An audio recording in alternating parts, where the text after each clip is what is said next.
Alright mga boss, mga sir. Meron pa tayong property vlogging ngayon. No? Dito tayo sa isang farm. Marami mga tanim na punong kahoy. Itutur tayo ng may-ari, papakita sa atin yung kanyang farm. Ito pong farm ay may sukat na 2.8 hectares. Ang selling price is 200 lang per square meter. So bali lumalabas ay nasa 5.6 M lang po ito, no?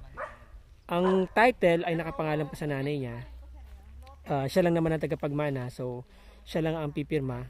Gagawa lang po ng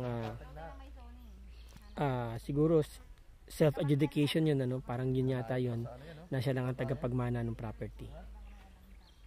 Alright, so ito po yung property. Medyo rough road yung kalsada. Papasok dito. Ayan. Tapos ilalagay ko na lang po, so superimpose ko na lang po yung korte ng property, ano, para makita ninyo. Pero ayan, hanggang doon daw po yung property. Kausapin natin si Kuya. Kabanggang Zambales, ano po? Yes, sir. Bale, siya po yung magtuturo sa atin. Hello. Pakilala ka muna, boss. Hello, I'm Franjo Namado from Kabanggan Zambales. Yes, di ba? Isa sa mga pareho kong gwapo yan dito. Oo.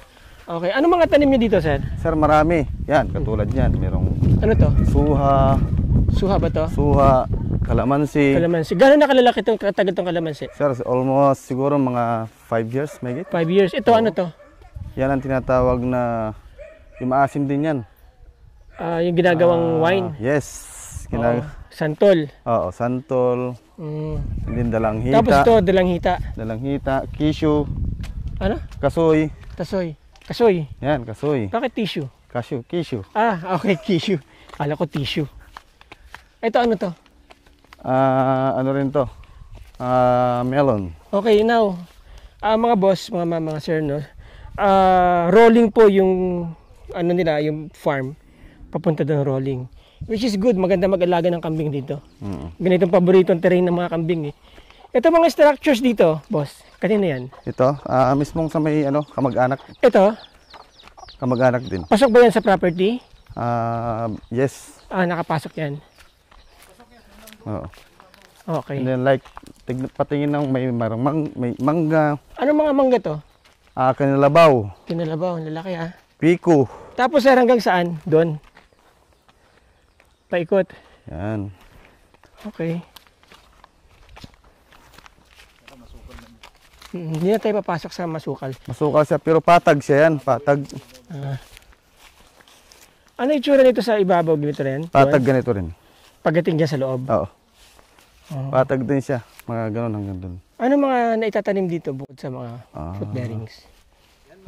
Pwedeng pinya. Ano pa po mga nakatanim dyan? Mga century-old trees, no? Oo, century. Na mangga? Oo. Ilang mga century-old trees na mangga kaya meron dyan? Mga 6. 6. Okay. May daan naman to eh. Gusto nyo? Ito kasama pa po ito, may mga sagingan. Yes, opo. Kasama pa po yan. Maraming saging ano? Ano mga saging na tanim? Dami saging, oh. Tingnan natin. Latundan. Ang gaganda ng klase ng saging. Alaga. Oh. Ayan, oh. Diba? Ayan, marami pong sagingan dito. Hanggang doon po yan sa baba. May bulok Brad. May bulok. May bulok. Manok. Yan. Ano kaya elevation natin ngayon dito? Flat ito, flat. Tingnan, kunin ko lang po yung elevation natin. Kung gaano siya kataas.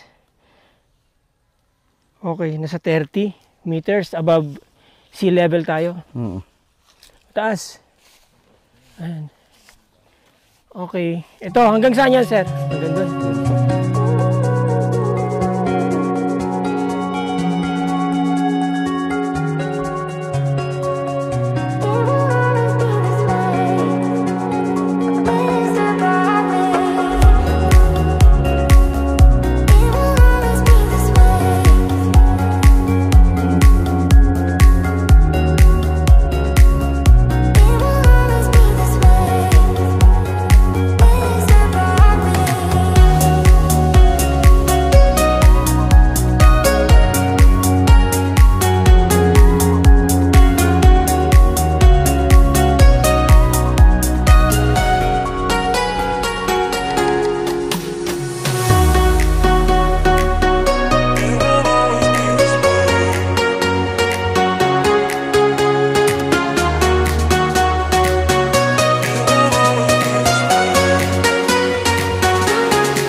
tubig dito dyan, sir?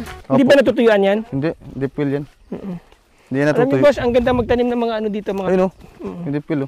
maganda i-develop po itong farm. Napakaganda ng farm. Maganda yung location niya. Actually, yung mga naghahanap ng farm na malayo sa kabihasnan, ano, na malayo sa bayan, hindi naman siya totally na parang isolated kayo. Likod lang ng bayan. Likod lang naman actually ng bayan to, pero mukha siyang malayo sa bayan kasi nakapaligid sa kanya bundok. Tapos yung setting po nito talagang countryside. Very very ideal na gawing farm. Maglagay kayo ng poultry, maglagay kayo ng livestock. Very ideal po ito. Nasa 2.8 hectares po ito. Titled po, isa lang po ang pipirma dito. And then selling for 200 pesos per square meter. So that would be 5.6 million lang.